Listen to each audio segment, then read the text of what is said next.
আসসালামু আলাইকুম প্রিয় শিক্ষার্থীরা, আশা করি সকলেই ভালো আছো। তো নবম শ্রেণীর কালকে 15 তারিখ যে ইসলাম শিক্ষা পরীক্ষা হবে, সেই পরীক্ষায় সাধারণত যে প্রশ্নটা থাকবে হুবহু এই প্রশ্নটাই থাকবে। আশা করি তোমাদের সকলেরই এই প্রশ্নটা কমন পড়বে এবং তোমরা প্রশ্নটা প্রথম থেকে শেষ পর্যন্ত পুরোটা পড়ে নেবে।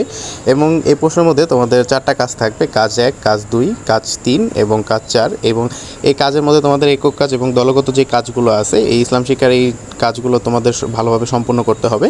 এবং এই প্রশ্নের যে উত্তর রয়েছে সেটা আমরা কালকে সকালে আমাদের চ্যানেলে ছেড়ে দেবো, এবং সেই চ্যানেলটা সাবস্ক্রাইব করে রাখলে তোমরা সহজেই সেই অ্যান্সারটা পেয়ে যাবে। এবং পরবর্তী ক্লাসের প্রশ্নগুলো আমাদের চ্যানেলে থাকবে, অবশ্যই সাবস্ক্রাইব করে রাখবে।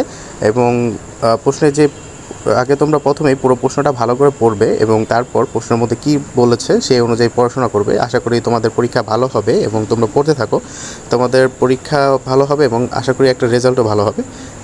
আজকে এই পর্যন্ত। আসসালামু আলাইকুম।